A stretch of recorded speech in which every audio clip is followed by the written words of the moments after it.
by road on one of Nigeria's most dangerous highways. Others blamed the presence of broken down trucks on the expressway while criticizing the emergency response. And I'll take this post on X by General Snow, who wrote, "No matter how rich you are, individually as a Nigerian, we're all collectively poor, very poor. You only realize this during emergencies. A fire breaks out and there's no fire service.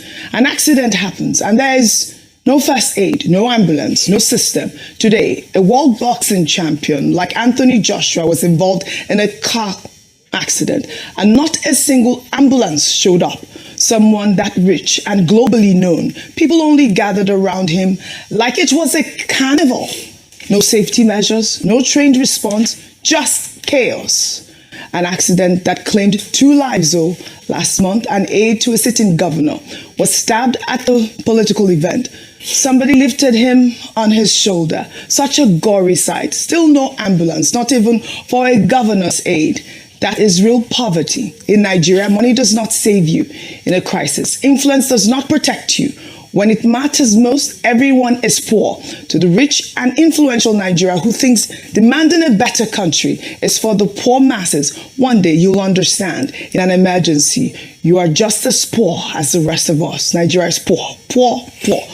RIP to the dead, and wishing Anthony Joshua a quick recovery. And you can hear the frustration from that ex-user, because we did see that the only thing that was happening there were people videoing at the moment, Anthony Joshua and his friends, that people were even sharing gory footage of his friends' bodies lying lifeless on the floor.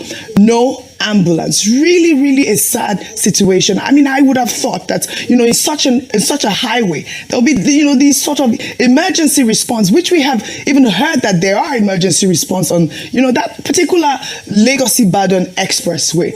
But I'll take this response from the Federal Road Safety Corps. They, blamed excessive speed and wrongful overtaking of the fatal crash. They blamed speed. Well, in a statement posted on X, FRSC spokesman Ogun stated that the Lexus Jeep conveying Joshua and 4 others was traveling beyond the legal speed limit when it lost control during an overtaking maneuver near Shagamu.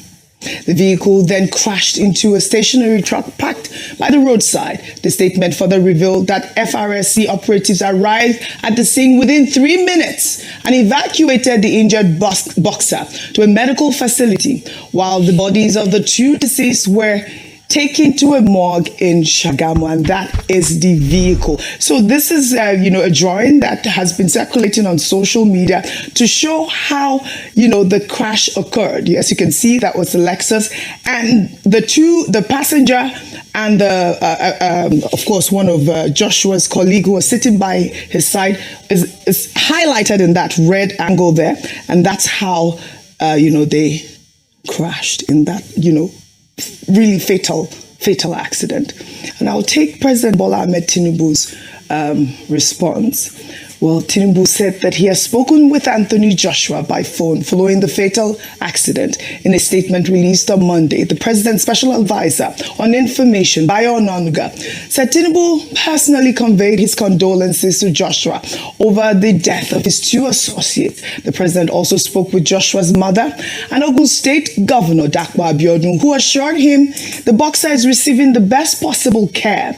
In his conversation with Joshua, President Tinubu praised the former heavyweight champion's courage and unwavering love for Nigeria, describing him as a source of national pride. He prayed for Joshua's speedy recovery and for the repose of the souls of the departed.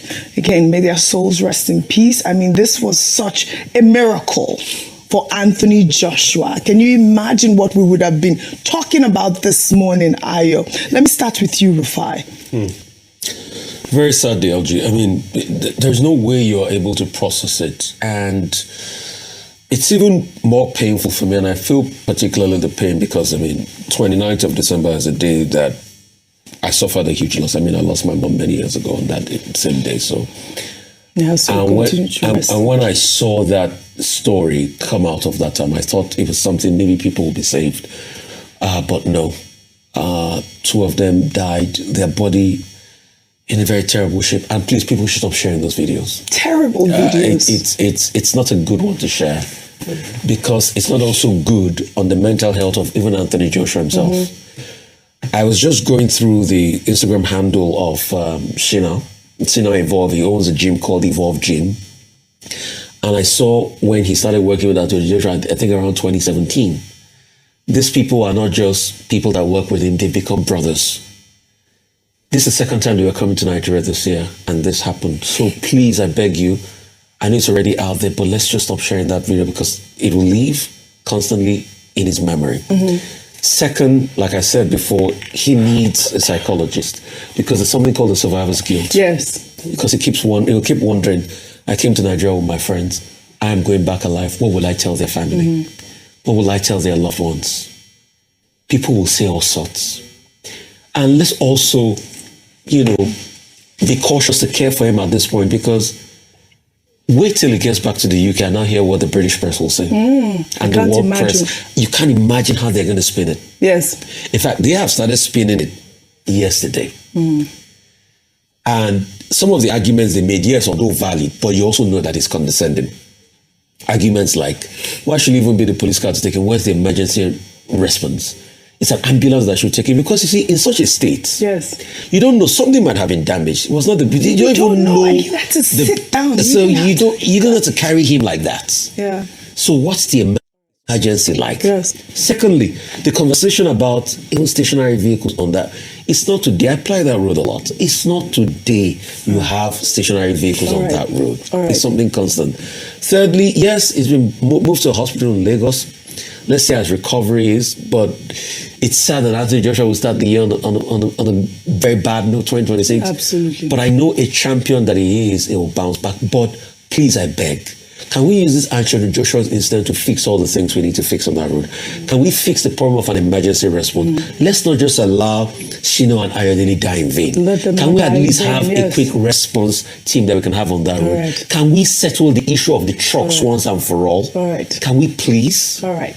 Well, the producer is asking us to move to the next story, but I know that this is such a big story, so I'll have guys just a minute each and then we'll take a big story. It's sad news and our commiserations with all the family members who are grieving the loss of their two sons at this point. But it also helps us to reevaluate. I think for me, the biggest takeaway would be what could we have done better? Yes, the initial response by FRSC is that it was caused by overspeeding. And if you see the truck and the fact that it was stationary, they were probably trying to overtake. We see this a lot on our roads. You want to overtake, there's traffic, you're trying to meet a deadline or get to it very, very quick. And there's something they say, arrive alive. So for those who are, speeding on the streets. But I also think there should be stiffer penalties for those who flout road rules, road regulations. And even a re-education consistently for road users, because it's not just a danger to the passengers themselves. Sometimes just commuters or pedestrians are hit in the process as well. But thank you to Anthony Joshua for flying the Nigerian flag proudly, consistently, especially from Ogun State. We all know he's from Ogun State. His governor has come out to speak about this, and I'm very glad that the president, even though he's on holiday, took out time to call his family members as a show of solidarity. And this is just to say that this will hopefully make us better in this regard, rather than just to apportion blame. Yeah, well, FRSC said that they arrived at the scene within 3 minutes. Eyewitness report. So that also was a good thing, Dr. Abati, but I'm not happy with the emergency points response. are very clear. Yes. President Tinubu says this casts a shadow, a poor shadow on this season. If you look at the persons involved in the incident, Ayodele and Shino Gami, they are also Nigerians. Anthony Joshua, they are also Nigerians. These are young men who have come home after that success in the December 19 bout against Jake Paul. They've come home to Nigeria to come and celebrate and relax. And then this incident has happened. It is indeed a shadow on the season. Dirty December, they call it. Many other young Nigerians will be discouraged next year. They will say, oh, the roads in Nigeria are like, a route waiting for sacrifice for Ogun, as Professor Wole Soyinka wrote in his play, The Road. All right. Number two, The FRSC says this is as a result of excessive speeding yes. and overtaking. In other words, reckless driving. Now, speed limits. We've talked about it all along. In other countries of the world, you will even see the speed limit conspicuously. But even if you have it here in Nigeria, all these drivers that we employ, they try to impress VIP Yes. by overspeeding and all that. And the lesson here also is that you should also be vigilant. You may be the big man, but some of these drivers, I don't think they place much value on their personal lives. And when they drive recklessly, it becomes an issue. 3, trucks. Abandoned trucks, stationary trucks. We see many of them, particularly along that Shagamu route from Makun all the way to Giriremo and all that. The authorities should also make sure that if your vehicle breaks down, you don't leave it there permanently and turn it into a threat to other people. That's and now FRSC says it's overspeeding and all that. Okay, they jump into that conclusion. Can they even do proper investigation and not just look for the easiest logic? Yeah. They said they arrived within 3 minutes. It was excessive speeding.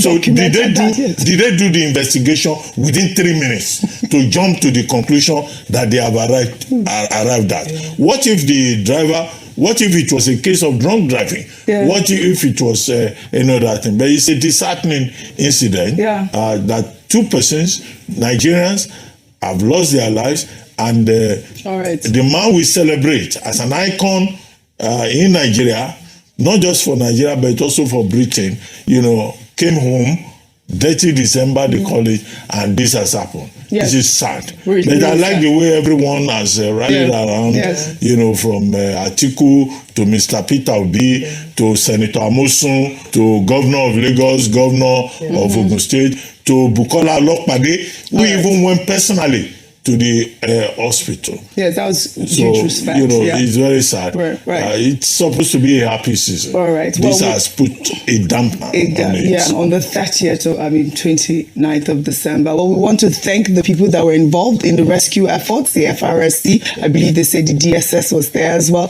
And all those, community members who tried to help. And not the people that were videoing and not helping. Well, I pray again for the repose of Anthony Joshua's friend soul, and pray for quick recovery for our heavyweight champion, Anthony Joshua. Now to Kwara